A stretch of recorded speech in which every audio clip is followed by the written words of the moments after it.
favorite ones. Cool. I'm loving the song. Yeah, me too. And Muna. I've seen them now 3 times. They're like, they describe themselves as a queer pop band, and they're just so fun. I've literally never loved a band more. I saw them in 2017 in a club with like 50 people. And then I like Really? You're like an OG fan. Oh yeah. Yeah. They like changed the lyrics to their song after the election, and I was like literally sobbing. I was like, at a concert. Who is it? All right. Muna. Muna. Noted. I love them. Look them up. Hold on. There it is. In this video, she's like roller skating. Hi, if you're joining us, what's your guilty pleasure?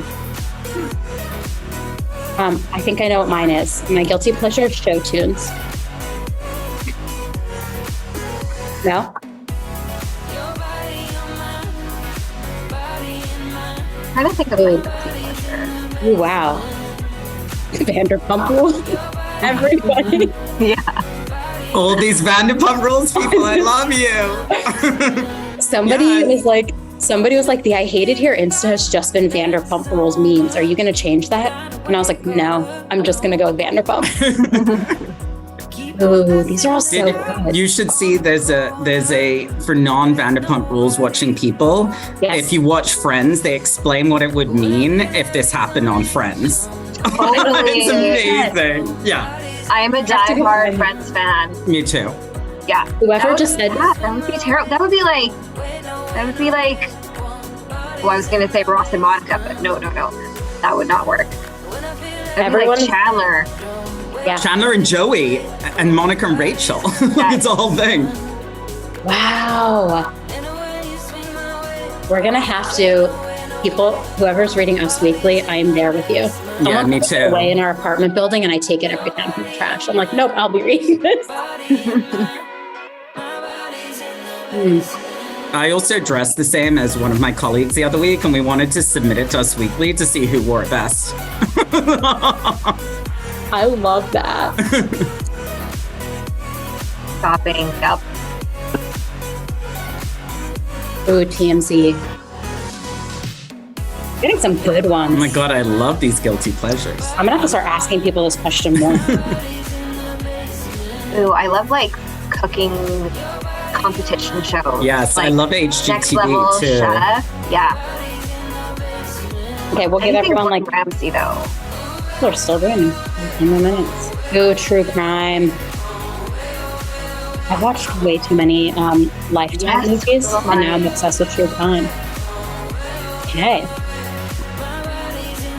Okay, whoever said Cheetos, get out of my head. I also like Cheetos. I'm trying to like these messages, but they keep coming in so fast that I can't like. The chat is a fun place to be, as I will talk about in a second. But like more people are joining us, but I'll get started. And we can rock and roll. So we talked about our go-to guilty pleasure. Welcome to the newest episode of HR Therapy. Woo! Why we need community at work. I was told to stop bopping so much, so I'm really trying to not do that. This one's going to be really fun. I brought you some of my favorite people, and they're just a blast. This is going to be such a good day. They will all introduce themselves in a second. Big shout out to Candor, who is our sponsor for this event. Really recommend looking at the tool. It's an amazing way to build team connection, understand team culture, really cool things, just honestly a beautiful product. I love tarot cards, and the product kind of reminds me of tarot cards. So go check them out. Really cool. You can make a profile. You can add me on there. That is all about Candor. Now let's dive in. Before we get into everything, this is being recorded. We will not use any identifying names from the chat. The chat can be very distracting, as all of you just saw in the first 3 minutes, as we learned all our guilty pleasures. Minimize it and try not to pay attention to it if you get distracted easily. And then the last thing is ask any and all questions that you want. There's going to be a link we're going to share that will have all the questions in there, and you can drop your questions. I think we have someone unmuted. I'm trying to figure out who it is so I can mute them. But if you are joining and somehow you're unmuted, please mute yourself. Yeah, there we go. Hasn't happened in a while. Okay, the rundown, what we're doing today. You're going to meet the cast. We're going to do our Dear Hebba and Friends section, which has some questions ahead of time. I have questions from all of you. I really don't know what's happening. Is anyone else hearing? Here, there it is. There we go. Okay, cool.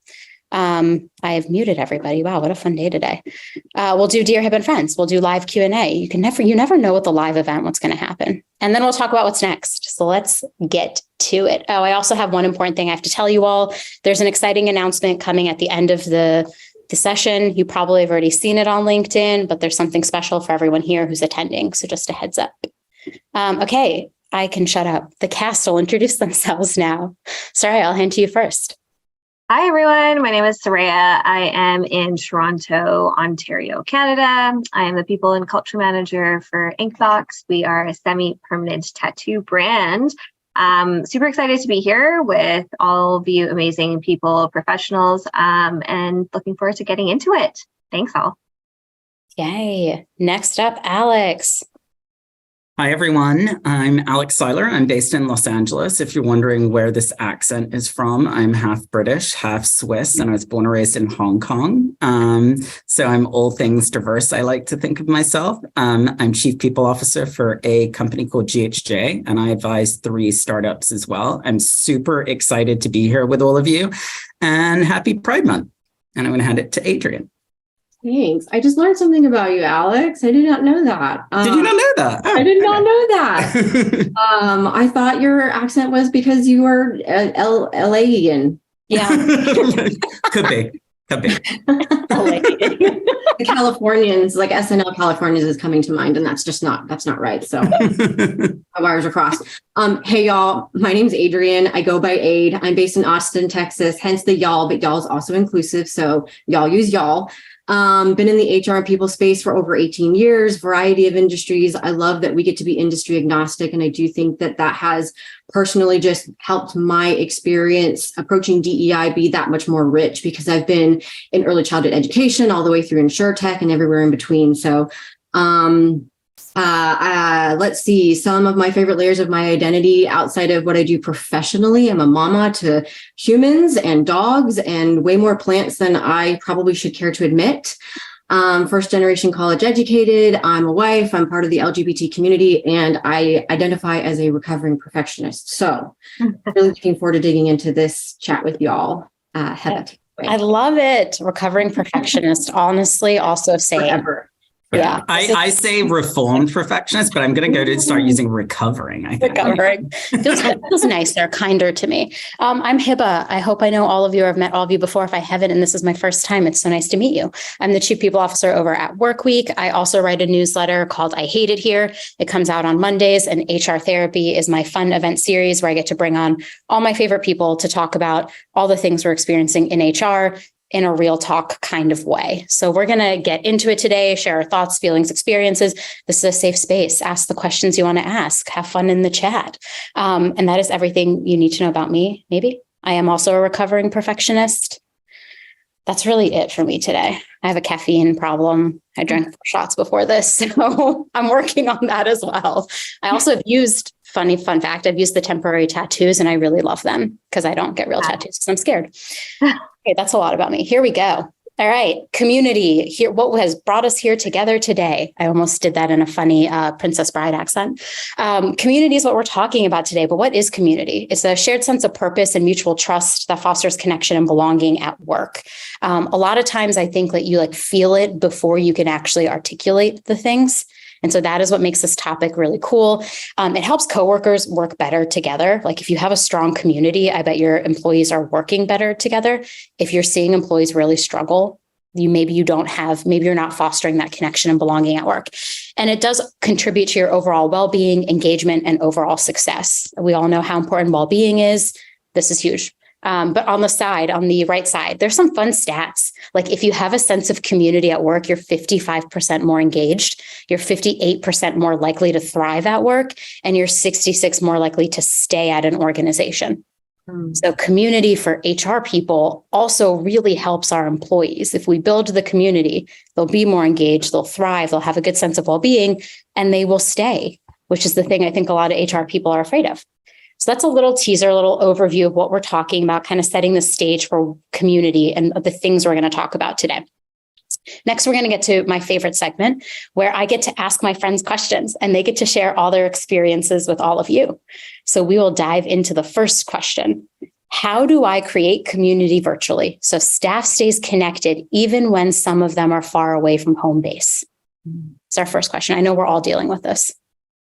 Team? Yeah, I mean, I think I can jump in real quick here, and I'm sure both Alex and Aid are going to echo this, but I think one of the primary ways is to foster virtual interactions, not just team-based, but cross-functionally as well. So whether that's regular check-ins, virtual coffee breaks, informal video chats, just to really stimulate the casual interactions that would occur in a physical office space, or even things like provide, dedicated channels or spaces for socializing and non-work related conversations. So I would say that's one of the preliminary things that you can definitely start to implement in order to build that virtual community. Love it. I love that. I'll just add something that is happening real time that we're doing on my team that everyone is really enjoying is we created a series called How to Work with Me. And everyone has written their own guide. And you talk about what does it look like when I'm stressed? What does empathy look like for me? What does, and there's GIFs and memes and everything in there. We've already done the first one and everyone came to the table so vulnerable, so empathetic. And we're making a series out of it. And it's awesome. And part of it is that we also continue to ask each other what we want to do. So I think, community is about also seeking out what people look for in connection, and everyone is different. So continuing to ask that question is super important. And I can see the comments coming in the chat. And yes, I have a template. And yes, I'll share it with Hebba. Yay, I love that. Oh my God, that sounds so exciting. I would love to know what was something you shared with the group that they were surprised to learn about you. I feel like you're a pretty open. So I'm going to be very vulnerable with this group. I haven't gone yet, but because I specifically as a leader, I tried to be selfless about it and go last and let the rest of the team go first. But one thing I did share with the group separately, because I'm going through a variety of different things at the moment, is that some of my energy is off right now because I am experiencing low testosterone. And when people, for those of you that are like, why is he talking about low testosterone? For two reasons, because when my energy is off or I'm losing focus, I want the team to understand why. And the other reason is men don't talk about health issues enough in the workplace. It's very taboo. And I want people to normalize and destigmatize that. So that's something I share. Thank you for sharing that with us. Wow. That's great. Thank you. Alex, that's awesome. I love user guides. Shout out to Eden McFadden over at Matheson, who launched a user guide initiative at our last company. And it was actually in PowerPoint form. And she encouraged folks to put pictures there. And I put a picture of myself weightlifting, and then she would match us up with other folks that had sort of things in common. So outside of just how I show up at work, but also how I show up outside of work, and fostered community that way. So to kind of piggyback on that before I give my other answer to this one was just taking a step back really quickly and acknowledging that if we're talking about virtual and remote, if you use Slack or you have another sort of community-based chat sort of platform, that is your HQ.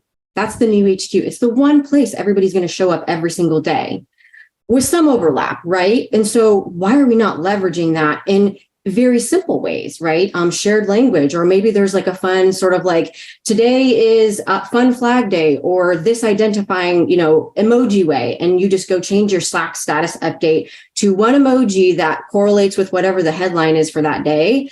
And then you just see what people have chosen, and it piques this curiosity about who they are. And maybe you engage in sort of community-based conversation organically that way. So there's lots of free, easy ways to leverage this virtual HQ that we all show up in every day.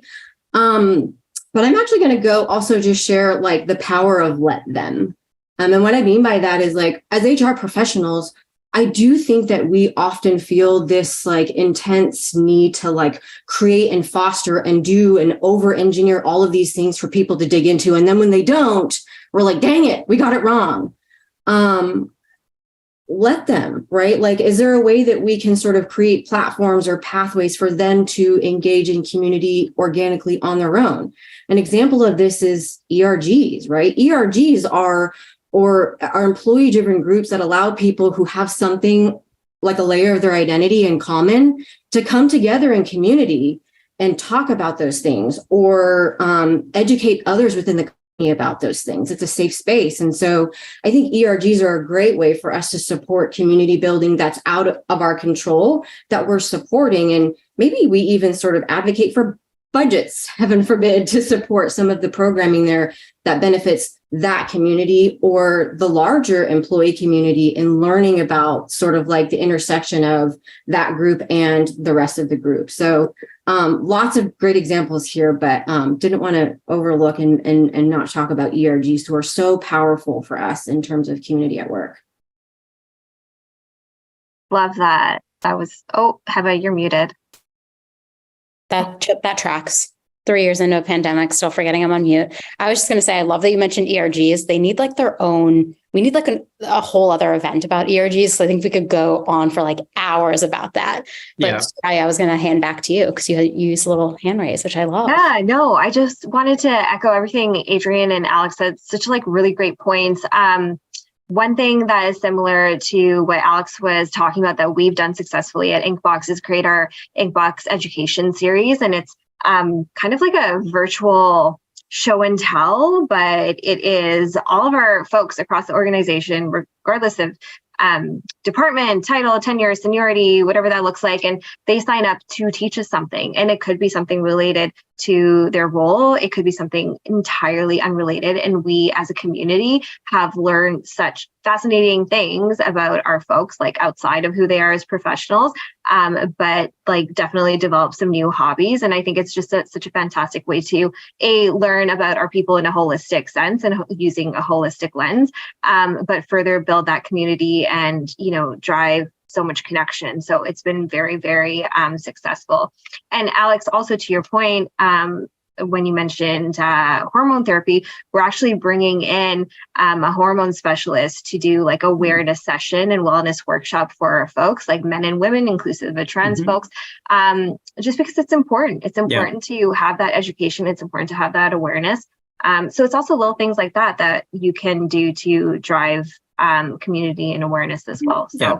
I love that. And I think also going back to the ERG's point, I think we need to think more broadly as well about what an ERG can be. I think in the past, it's been very like, it's certain type of groups. And I think we need to broaden that. And also we don't necessarily have ERGs for every type of group out there. So it's like, if you come across somebody and you have a great conversation and you both have something in common, you can form your own community out of that. Like, community doesn't need to be 100 people, right? That's the other thing. It can be small and it can grow, right? And I think that's the other thing to really keep top of mind as well. And I know we don't want to get too much in ERGs, but I also think a friend of mine just wrote an article for Fast Company on ERGs and about how her company is providing ERG leaders with equity.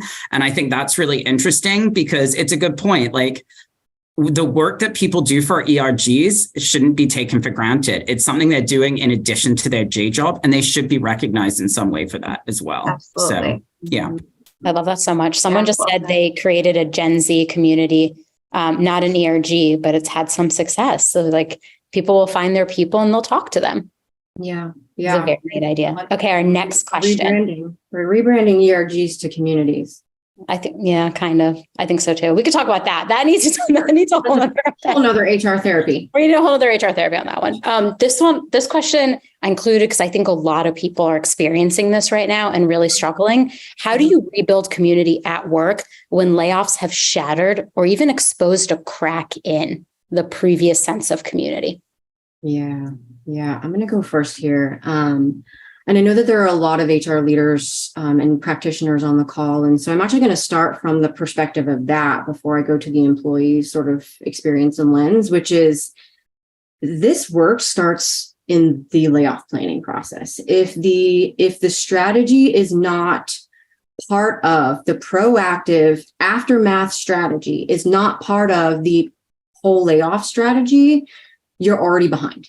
you have got to be thinking about the aftermath and those employees that are retained, because while those employees that are retained are not impacted by a layoff, maybe from loss of job and therefore income and therefore, economic security and all of those things, they're still very much impacted in a different way. And the long-term effects of that on the business can be more detrimental than anything else, even though the short-term impact of a layoff may be financially beneficial. And we all know that from a business perspective, layoffs are often necessary for one reason or another. We won't get into that, but they must happen. And if they do, we have to be forward-thinking and strategic about the aftermath. And I'm going to, before I kick it over to the rest of the group here, I'm going to kick off with, hey, we're human beings and we're emotional creatures, and like, sorry to go the EQ route for a second. And I know HR maybe gets a bad rap, of like, oh, we're going to talk about EQ again. But this is one of those times where we have to acknowledge that humans are emotional creatures. We all have different experiences and different lenses, and we're all going to react and respond to a sudden jarring loss of fill in the blank in very different ways. And emotions are a big part of that. And so I think first and foremost is just like showing up vulnerably as leaders and acknowledging, I'll call it name it to tame it, that this has happened and they are experiencing those things and they may process those things in different way, and holding space and making space and saying that that's okay. One of the strategies that we did at my last company when we did have to conduct a layoff was in our all hands meeting, when we talked through the impact and we were as transparent as possible about all things related to it, we also told them we have zero expectation for you to show up 100% tomorrow and put in a full day's work. You are going to process this in your own way. You have a sudden loss of maybe your coworker's not here anymore that you had a great relationship with, or a correspondence that you were, collaborating with somebody on a program or a project with. There's a lot of things that are sort of like suddenly gone. And so making space for our employees to move through that in a way that makes sense to them because they're grown-ups. And if that means showing up and working, but no meetings, if that means not working at all. But then in addition, the leadership team hosted office hours for Ask Me Anything for folks that wanted to show up and talk through it, if that was a way for them to process. And so just acknowledging that we're emotional creatures, we're going to process things in a different way, giving people space to do that, showing that we're going through that ourselves, as difficult as those conversations can be. And then moving forward into some of the other strategies that I'm sure the rest of the team will talk through that can be really powerful in rebuilding what is, for no other way to say it, a breach of trust, right? That's what a layoff is from the employee experience. It's like a major breakdown of trust.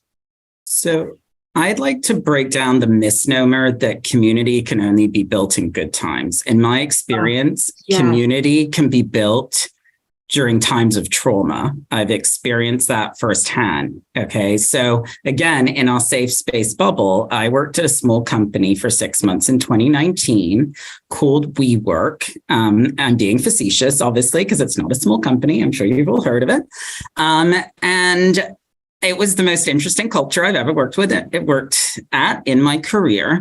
But the one thing I will say is, the one thing I've taken away from that is I am still in touch with a lot of the people I worked with from there to this day. And you know why? Because no one else knows what we went through apart from us. So we have a shared experience and a shared community that came out of that. We may also have PTSD, but that's a separate topic that we don't have time for today. But I'm just throwing that out there. Like, you can actually find your people in times of trauma as well. And I think that's something that's lost sometimes. Yeah. I think that's pretty powerful, right? Just acknowledging that we have something in common, those of us that have been retained, right? And maybe that's survivor's guilt, or maybe that's these other things that we're feeling or experiencing, but bringing the team together. I love that, Alex. Yeah.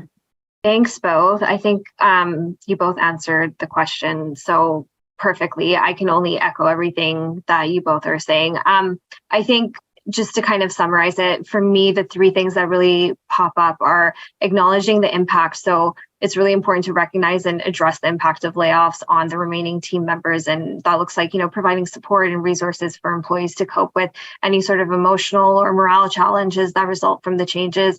And then rebuilding trust, which you both, touched on, is very, very, very important. So communicating openly and honestly about the reasons behind the layoffs and what that motivation looked like, while also acknowledging any sort of shortcomings in the past. And also noting that, rebuilding trust is going to require transparent communication moving forward and consistent actions, and demonstrating more of a commitment to a positive and psychologically healthy and safe work environment. And then finally, the third thing I think is encouraging employee participation as we move forward. So involving employees in decision-making processes and asking for their input and the continuation of their feedback when it comes to ideas for rebuilding the community and fostering a sense of ownership, I think is really important when it comes to cultivating that sense of empowerment by employees that are able to shape, what the company looks like going in the new direction. So. And Suraiya, just on your point, you made me think of something. It's like the communicating early is so important, and taking accountability of like the actions that are forthcoming. Because for the companies that I've worked for in my career, the ones that have owned like this is going to be happening and try to tell you on the early side, it gives, going back to Adrienne's point, it gives people more time to process and deal with it, and deal with the emotion behind it. The people that don't take accountability and are like, oh, what's that thing, that employee experience you speak of? They're the ones that lose out in the end, Yeah, for sure. Yeah, absolutely. I just wish people asked employees more, like, what do you need? Mm-hmm. And it's like, a lot of times they'll be like, oh, I want more money. Like, obviously, like everyone, but like, I just want to know from employees, especially after like a layoff, asking the question, like, what do you all need, could be really helpful. Like maybe they need more comms, maybe they need more understanding on why this happened. Maybe they need reassurance, but you won't know any of that unless you ask the question. Yeah. I love that. And, another strategy, if we're going to talk about like tangibles, is what you're talking about. We do exit surveys or exit interviews when people leave, but after a layoff, one thing that you can do is help your managers, train your managers, encourage your managers to have a metaphorical stay interview, right? Where you're just sitting with them and learning about their current experience and what's important to them going forward and what's going to keep you here. Those things are so powerful, especially in a time where they're feeling a little uncertain. You might actually learn some pretty innovative, smart ideas from all of that. So, I love that. Okay, our next question. I feel like we could talk about this one probably forever too. I feel like I'm going to read this in my voice. I want to build community at work, but find most initiatives are hollow and unfruitful because I myself don't want to be doing them either. How do I handle this? I feel like we touched on this lightly already, but like I'm so intrigued because it's exhausting being in HR sometimes to show up and to be the cheerleader of the event is kind of like another added thing we have to do. And if like we are dealing with the layoff, showing up and being the happy person can feel disingenuous to us. And it also just like drains you even more emotionally. So curious what this group thinks. So I would say my answer might be a little cliched, so I apologize in advance if that's the case. But like, and again, apologies for what I'm about to say if you love virtual happy hours and if all you talk about is football. But like some of us don't, and some of us don't want to go to virtual happy hours at any time. So what I would say to that is like, you need data. You need to be asking your people, like, what is it that they actually enjoy? What do they enjoy participating in, right? And then what you do is kind of take a round robin approach during the year and try different things that meet people where they are at. That's the best approach. And I always say, if you try to get 100% of people on board, you'll achieve nothing. 80 to 90%, that is a win. That is a major win. And that's what you should be striving for. So that's the way I tend to look at it. Yeah, definitely, Alex. I will echo that. Sorry, did I just cut you off? No, I just thought I love that. I'm just here putting filler words in. To your point, Alex, like you have to understand employee interests, right? So conduct your surveys, your focus groups to gauge employee interests and preferences for like what community building activities people would actually engage with, and then consider the diversity of preferences and then tailor the initiatives accordingly to ensure that they resonate with the majority, right? It's really hard as people in culture professionals to know which initiatives are going to land and which ones are going to be successful. But I think if we can get 70%, that's usually my kind of benchmark, then I would consider it to be a successful initiative. And on top of that, it's offering flexibility and variety, right? So providing a range of community building options to accommodate different preferences. While some people might prefer social events, other people might prefer skill building workshops, volunteering opportunities. That diversity, I think, is really important. I think at the end of the day, building a thriving community really does require ongoing effort,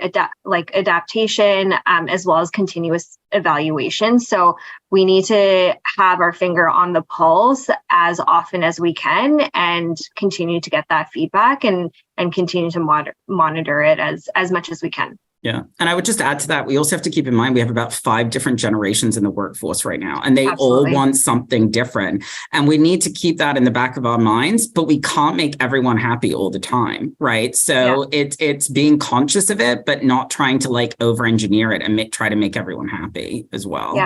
Yeah, absolutely. And I think just a heavy +1 to a lot of what's been said, right? Diversifying the type, and the how and the what events for community building we're offering, I think is really important, because if we are always offering the same thing, it's going to cater to a very small niche of people where that makes sense to them. We've got a lot of different personality profiles, a lot of different generations, a lot of people who are in different seasons of life, a lot of people who maybe are extroverted, introverted, do like socially engagement, don't, and there's so many things, right? So making sure that we're offering a variety so that the variety of people that we have can show up and choose to engage in community in ways that are meaningful to them is important. But I do think that there's an opportunity here for us to also take a look at there's macro communities and then there's maybe micro communities, right? Like the macro community is like the organization, and we're all here for X because this is what the organization is and this is what the organization does. And then there's some micro communities like departments and teams and sub teams. And so if we're just going like this, there's ways to build community within each of those as well that might be unique to those communities or groups, if you will. And it doesn't have to be a virtual happy hour, right? It can be sort of like a shared language or like a ritual, or, hey, we have a huddle and this is the one silly thing or funny thing or serious thing we all do, when we show up in that huddle or whatever it is. I also think about if we take employer out of this for a second and we think about the different places that we show up that are communities. Some of us go to church, right? Some of us go to CrossFit. Some of us go to, a variety of places where we go there for that macro thing, right? So let's use church as the example. You go to church because you have a belief system, and there are rituals that you do in that hour or two that you're there, whether it's singing or, sharing bread or all of the things that happen there. And sometimes you're like, I'm here for it. I'm engaging. I am feeling the spirit. And sometimes you're like, nobody look at me and talk to me today. I am not here for it. That's okay, right? I think also being graceful with yourself that you're going to be a little bit like this. You're not always going to be just ready to engage, but you're still there for the larger reason. And just exploring internally why you might be feeling like it is unfruitful, or why you might be feeling like it is hollow. And have you always felt that way? And if you haven't, is that a signal that there's something or a symptom for you to sort of explore deeper and do something with, or you just need to give yourself grace and space to be human and disengage for a moment in time. And Adrienne, you bring up a really good point that which I feel a lot of the time is people want choice and optionality at the end of the day, right? Just like the fact that I want the option to know that I can determine where I'm going to work tomorrow. But if somebody starts forcing me and telling me where I need to be, then I've got a real problem with it, right? And I think that goes back to this. People want choice in terms of the sort of communities they want to build, and they don't want to be told the kind of community they need to be part of, Yeah. The last thing I will add before we move on to the last question is to play the role of HR party planner when you don't want to do it. It's okay to not want to do it, similar to what Adrienne said, but you can also elect other people to do it for you. Just like Adrienne said, at the team level, at the manager level, I'm not above telling a manager, go take care of your team and do something fun. I don't need to be there to be the entertainment. Somebody else can be the entertainment. That way, then I get to do less of that. I also like to plan events that I would personally want to go to. Selfishly, I'm like, I'm going to plan a trivia event because I love trivia and that brings me joy. If it comes to planning something that does not give me joy, I love asking the question like, hey, does anybody want to lead on this? Mhm. And people will like raise their hand and be like, yeah, I want to run it. And then you're like, cool, I don't have to do anything. I just have to give you a budget and guide you. Anything else, I'm in the background. Right. It doesn't always have to be entertaining either, right? Yeah. Like it could be like, hey, let's do data storytelling this month, and guidelines around that. I know that like, oh my gosh, some people are like, what does that even mean? And that sounds terrible, but just a different way to sort of engage maybe department specific or group specific that is still building community and people are sharing, or minorities within tech, right? And people can volunteer to share their story. It doesn't have to be like, party hats. Definitely taking off my party hat at this stage of my life. Okay, last question. Party hat would not work with his hair. How does fostering a sense of community contribute to DEI within an organization? That's a big question. So good. I'm in conflict with this question a little bit, I'm going to say. So here's the challenge I have with this is like, we're all on this call right now, and we clearly all enjoy each other and share similar perspectives. I consider us having our own community right now. I would describe you as my people, right? But I think there is a danger also of having confirmation bias, right? Surrounding yourself with people who would just also share similar perspectives. So the one thing I like to make sure is that I'm also surrounding myself with people who are challenging me, debating me to think differently. And I'm not just surrounding myself with people who are going to agree with me all the time. And I'm not saying that's any of you, because I know all of you would challenge me, but I think that's a really important difference to highlight as well. So that's why I'm sometimes in conflict with this, because I want to find community and people that understand where I'm coming from, but I also want people who are going to debate me, if that makes sense. Yeah, absolutely. Yeah, like a strong work community encourages diversity by bringing together individuals from different walks of life and different backgrounds and different lived experiences and cultures and perspectives, right? So I think when people feel a sense of community, they're more likely to share their unique ideas, even if they are a little bit conflictual or challenging, but it also encourages so much more effective collaboration. And then you continue to contribute to each other's diverse talents and skills. So I think diversity speaking, creating a strong work community is very important from the diversity piece. Lots of different opinions and personalities should all feel welcome and belonged at work. Yeah. Adrienne, anything to add? Yeah. Agree with both of those. And I love that perspective, Alex, a lot. I'm going to comment on that in just a second in terms of like, how do we create a platform for that? How do we like make it psychologically safe for that to be a real thing, right? Because it's one thing to say it, but it's another thing for it to live and breathe in a healthy way. Yeah. Definition, because I love anchoring around definitions. Community is a feeling of fellowship with others as a result of sharing common attitudes, interests, and goals. And so if that's the definition, if you just Google community real quick, and we think about like new employee welcoming and like, hey, welcome to such and such company. Here's who we are. Here's how we work. Here's why we exist. Here's what we value. Here's how we work. Here's how we internally operate. And when we bring people into that, and then Alex, to your point, we share like, here's the way that you can sort of like healthy conflict and healthy challenge. Here's the way that you can disagree or disagree and commit, right? And here's how we do that as a group. I think that's a powerful way for us to acknowledge that we are a diverse group of folks. We're going to come in with different perspectives, lenses, experiences, but this is how we do things here. And if you need sort of like a way to, or you need to feel good about showing up and exhibiting the behaviors that are our shared values and belief system to achieve our common goals, we should be welcoming people and onboarding them to that from day one. And then maybe revisiting that. And also, Hebba, I think you said in one of your podcasts recently that, acknowledgement and recognition is free, right? Yes. And so like, let's be doing that regularly and make sure that that's tied to our shared common attitudes and interests and goals at the larger organizational level, but then also that we're empowering people to have healthy conflict, and we're showing people that they can disagree and commit, and that's also okay. Yeah. And I love what you said there, Adrienne, because also like I've not always worked in, as I'm sure all of us have not. I've not always worked in psychologically safe environments. I'm lucky that I do now.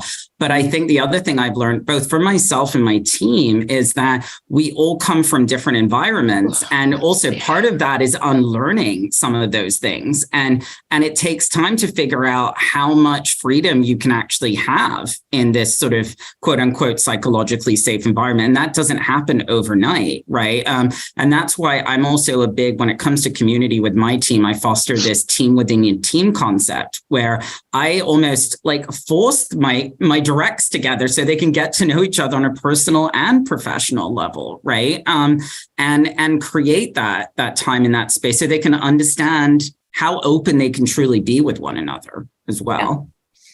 Yeah, I think the interesting part about DEI and community is like the inclusion piece is like everybody wants to feel included and connected at work, and community can actually help foster that feeling.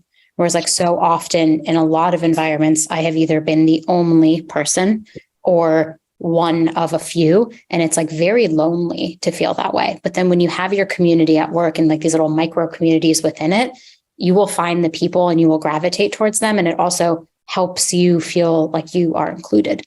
Yeah. And also I have somebody on my team right now. I'm sure she won't have an issue me saying this. Hopefully she doesn't. But she came from an organization where she was the only person on her team. And now she has a team. And I have to reinforce that, like, you won't be successful if you don't leverage the rest of the team. And like, she loves that now. But, as somebody said in the chat, unlearning that was really hard because she never had other people to rely on, going back to what you're saying, Hebba. And like, that is huge for people, right? To know that they can rely on other people, and that helps build community. And a sense of belonging too.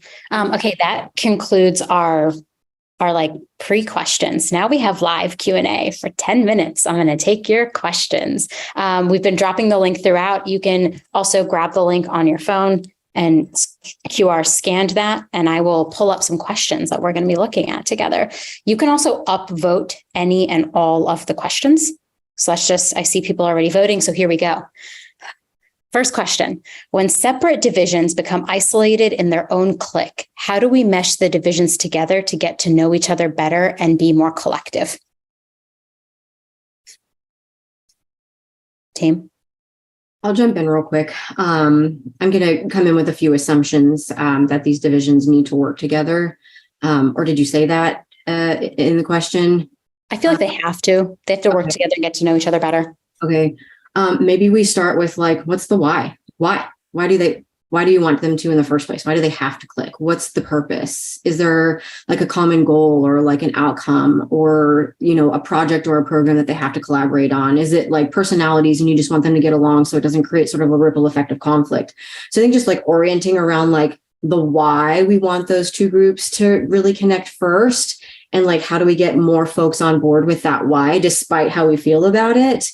And then maybe you invite others into the process of ideating through how we'll do that versus it just happening to them and you're giving them the solution.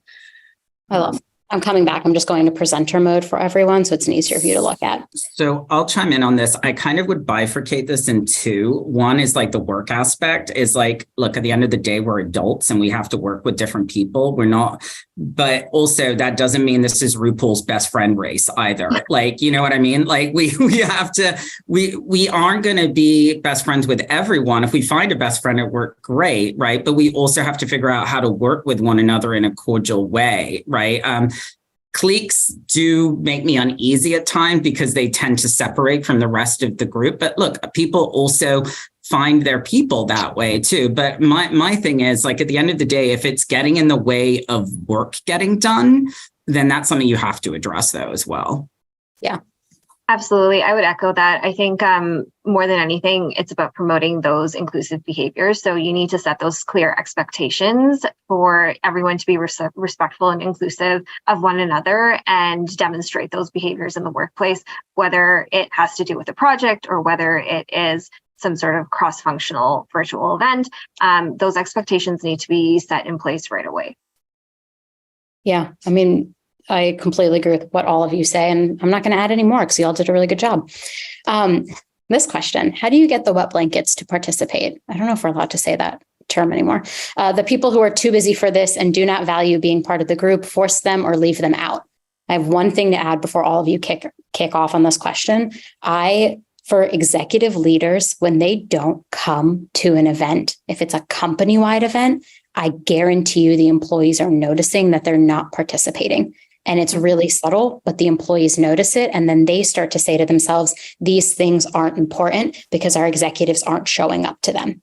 So my ask on this one is, if you have a group where the executives are like, I have too many meetings, I can't come to this, I'm too busy. The ask is, you need to come display like the company, because people are looking for you at these events. And when you're not at these events, they then start to think, oh, I don't need to participate anymore. And yes, participation is optional in any community, but especially if it's like a company-wide event that everyone is being encouraged to go to, you should be there. Absolutely. Lead by example. We tell our C-suite, at least one or two of you need to be showing up to our larger scale organizational events, because if you're not showing up, it's just demonstrating the fact that this is actually not important, right? So absolutely leading by example.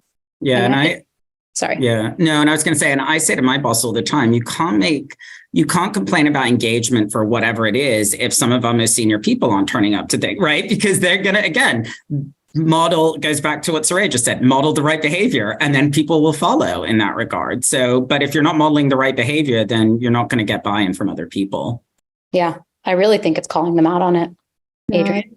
Plus one to this in terms of like what's culturally norm, right?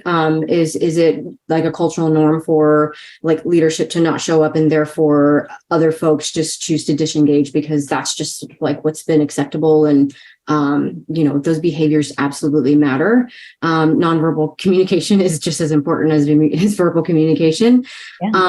I think also there's maybe some assumptions here of like too busy for this. And maybe we explore with these folks, are they truly too busy? Is there truly too much on their plate? Is there a different problem here that we can work to solve so that we can help them make space to show up? And or value reprioritizing time to show up for these things because they can tie the outcomes or what it means to show up to these events or these things outside of just busyness and spending time on things that maybe they do feel pressure and must be busy on. Is it a time management thing? Like there's so many other things to explore here with that person or those people that I would also want to sort of sit with them and unpack a little bit, and then obviously communicate like the importance of them being there and helping them make space to do that. And I would also add that like I like to probe deeply on this when I interview senior candidates, right? Because I want to understand like how do they look at things like this, right? And are they going to be a cultural add to the firm, right? Because you can get to the bottom of this before somebody's even got into the organization, right? If you ask the right probing questions. I mean, not 100% of the time, right? As we know, hiring is an art, not a science per se. But I'm saying there needs to be more due diligence about focusing in on these things when you're hiring people too, as well. I love that. Asking that question too. Okay, maybe one or two more questions. How would you overcome opposition to including all in the community? In other words, how do you get the hermits out of their shells? I think I have one thing to add to this. I have one thing to add to everything. Make it okay that they don't want to come to things. I really think like that is the most freeing thing ever, to tell your employees, like, we want you at these things, but if you don't want to come, that's a you choice. Because there are extroverts, there are introverts, there are people who are going to just not want to be there. And I think where it goes wrong from a community and an engagement perspective is when you start forcing people to show up to things that they don't want to come to. Yeah. It does more harm. Yeah. I think it's also having, sorry, Alex. No, you go. Just having a little bit more of a deeper conversation, obviously not having all the information here in the question, but like talking to these so-called hermits, right? Like, is this a new behavior? Is this something that has been part of their personality forever and ever? Or is this maybe conditioning from a past workplace where they were potentially, joining in these, these events and not being welcomed or a negative experience, and now that's being carried into their current workplace, right? So I think it's important to not necessarily put a label on someone without actually having that question and determining what is creating this motivation or lack of motivation when it comes to attending these organizational events. And then seeing if we can perhaps like cultivate an activity that is going to help them come out of these so-called shells, whatever that looks like. Yeah. Yeah, and I would add, I remember running a survey, I think at a prior company, and somebody said, I'm not interested in these community building events. I have friends, I don't need them at work. So I would say that might be the example of what this quote unquote hermit looks like, but it goes back to like, you're never going to win those people over. So why are you trying, right? Focus on the majority of people who actually are interested in being part of the community, not the small percentage that are already like, already doing their own thing. It's just time not well spent at the end of the day. So. Yeah. Adrienne, anything to add? I don't feel like I have anything to add to this one. I think we answered it earlier in the conversation too, but like diversifying what we're offering and then making it okay, for the hermit crabs to not come out of their shell. Like that's their safe space and they're there for a reason. So let's understand why and let them stay cozy for this one. Let's respect what people want. It's wild. If people just asked people, what do you want? I feel like 99% of our issues in the workplace would be solved. Yeah. Maybe that's idealistic. I don't know. This one's really interesting. Since most of our revenue relies on our employees being billable, how do I find the balance between community building and engagement activities and lost revenue? This was a really tough challenge at one of my prior companies where the majority of our hours of the 40 hours in the week needed to be billable. And so I don't know that I've got like a brilliant answer for, any one person to solve here, but what we ended up doing at the business level was making it so that there were billable and non-billable hours, and we had non-billable hours that you could select from, and there were a certain amount percentage-wise or hours-wise within a week or within a month that were like supported to community building, or we did data storytelling at this one company. We also had something called See Something, Say Something, where everybody leaned into problem solving, something that was goal blocking for the company. It's not billable, but it's contributing to the broader company community. And so is there a conversation you can have with your manager? Is there a conversation you can have with your CEO where you're evaluating the mix of billable and non-billable hours? Because while there isn't like a one-to-one ROI in terms of revenue for the non-billable hours, there is a way for you to show that those non-billable hours, depending on what they are, do truly contribute to the broader good of the organization, and therefore engagement, and therefore retention, and therefore not losing revenue. So sorry for kind of a non-answer, but hopefully a little bit of a directional answer. No, that was great. I haven't encountered this, honestly. So I defer to my experts here. That was a lovely answer. Alex or Suraiya, anything to add? Yeah, I think the nature of our business in particular, so I'm in an accounting advisory firm, a lot of similar, everything is based on scheduling, right? And engagements as well. So anything like this needs to be built into a schedule, right? And so you can't really lose sight of that. So there just needs to be more planning that's done, more forward proactive planning. It's doable. You just can't do it in a reactive mode. So that's what I've learned. And during our busy seasons, when people are working 60 to 70 hour weeks, you just got to recognize that they might not turn up to some of these things because they're just exhausted. And this just feels like another ask of them. Yeah. So I really look at like where they are in sort of their employee life cycle and what they're dealing with at that particular sort of stage in the year as well. Yeah. I love that. Another way to look at this too is like, if you think about maybe it's not billable versus non-billable, but something that might apply to some of the other folks here is their FLSA status. So if we're exempt versus non-exempt, and we've got folks that are maybe like an internal call center and they are hourly employees, how do we make sure that they've got time off of the phones or off of, whatever it is that may be that, we need them on the phones because that's revenue generating, but we're giving them hours off of the line to engage in community building or team building or, heaven forbid, an all hands meeting that contributes to the larger good, and also obviously employee engagement and overall well-being is an interesting problem that we do need to solve for, because if not, then it starts to feel like, we used to use this term at one of my last companies, our non-exempt team started to feel like the redheaded stepchild, right? Where they weren't invited or included in a lot of the things that the exempt team got to do, and just, manage their schedules in a way where it worked for them. So being forward thinking and strategic and planning ahead for both groups is important. Take the time to do that. I do love that. You will get the template that Alex is talking about, either through Alex's LinkedIn or through our recap email. I will make sure it gets in the hands of all of you. With that, I need to take the last 5 minutes to kind of talk through the rest of my presentation. Who am I? Let's talk what's next. If you grab your phone and scan this, there's a fun survey for you to take. I love your feedback. I always want to hear it. It's really important to me. I will also include this in the email that comes after this. It's just good to know, like, are these valuable? What else do you need? How can we improve? I read every single survey, so I read every single word you write. You can tell me you hate something and I would not be mad. So please take the survey. I love the feedback.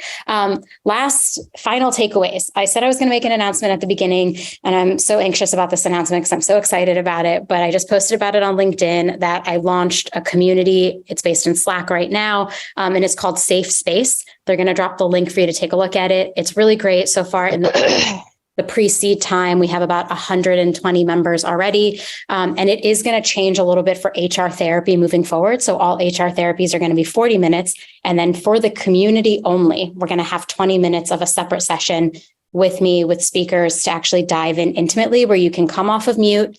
You can say whatever you want to say. Maybe it'll be the wild, wild west. I don't know. I'm really excited to see what it ends up being like. So you'll notice that change in July. And if you use the code SAFE, SAFE 30, you get 30% off your membership for just being here.